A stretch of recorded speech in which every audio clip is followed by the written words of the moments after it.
My first question is, what is it all about? Why this sudden announcement, which took a lot of people by surprise, of this pullout from Mekelle and this ceasefire?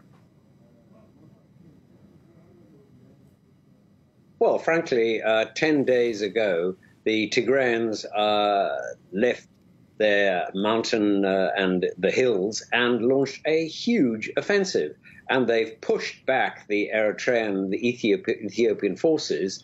Then yesterday, the Ethiopians sent planes to take most of the money out of the banks of the regional capital of Tigray, Mekelle. And then the government just frankly pulled out because they were about to be overrun.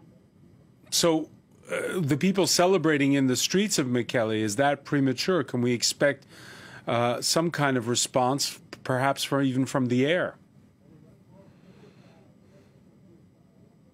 That is, of course, always possible. You can't rule that out. But let's not be mistaken. You know, towns all the way up to the border with neighboring Eritrea have been taken by the Tigrayans. And you can see images and video of people celebrating in all the towns. So, you know, there's been a huge pullout. The response from the Ethiopian government has been to declare a unilateral ceasefire. But the problem is there are still a lot of issues to be resolved. There are still troops on what the Tigrayans regard as their soil, and the Amhara, which is another ethnic group which joined the war on the Ethiopian side, have said if you take Western Tigray, it's a no-go. I mean, and that's just not possible. The Tigrayans are certainly going to want their territories back. Are we witnessing a balkanization of Ethiopia, that it could be headed towards some kind of breakup like there was in the former Yugoslavia in the 90s? Look, that is a problem that has been on the cards right since the start of this war in November last year. The U.S. Institute of Peace warned about it on the second day of the war, that it could see the largest state collapse in modern history, and that it would be catastrophic for the Horn of Africa if that happened. But it's not impossible. Now, I'm certainly not predicting it, but, you know, it is a real issue. But the biggest problem at the moment is that there are 900,000 people who've been identified by USAID, the American aid arm, as being on the verge of starvation. What we need now is for the ports of neighboring Eritrea to be open so that aid can flood in. The blockades that have been in place in Ethiopia needs to be lifted, and food needs to come in from Sudan. If that happens, then this famine can be avoided. But otherwise, we're going to see a famine similar to the one we saw in 84-85, when there were 400,000 people dead. What are the chances, particularly of that aid coming in via Sudan? Well, it's a possibility, because the Tigrayans are certainly determined to link up with Sudan again. When the war began, the first thing that happened was the Eritreans from the north, the Ethiopians from the south, cut the links between Tigray and Sudan. It was a strategic decision by the powers that be in Addis Ababa and Asmara. But the Tigrayans think that it's vital that they reestablish that link. If it is reestablished, of course, it means that they have a way out of Ethiopia that is not reliant on the powers in Addis Ababa. So, you know, that is why it's such a crucial issue. But it means taking back lands that the Amhara think are theirs. So you can see how complicated this is. The thing that needs to happen now is that people sit down and talk to each other.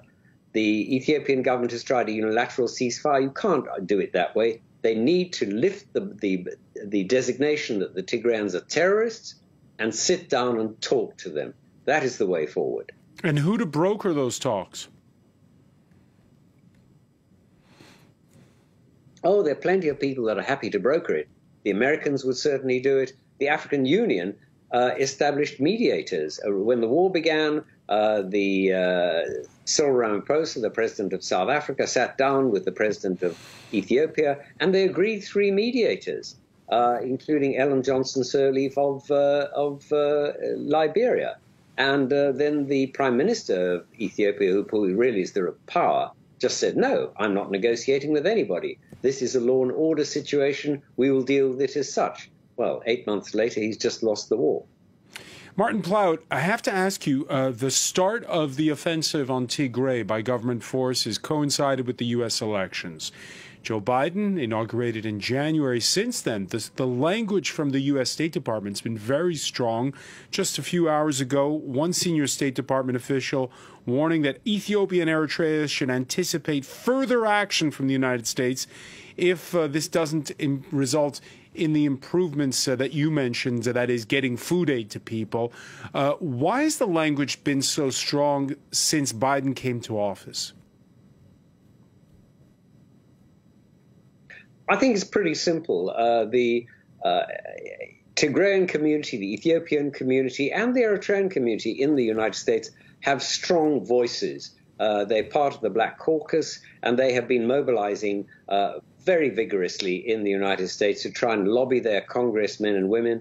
And of course, that does, come through. Of course, they are also lobbying on the Ethiopian government side and from the Eritrean government in the opposite direction.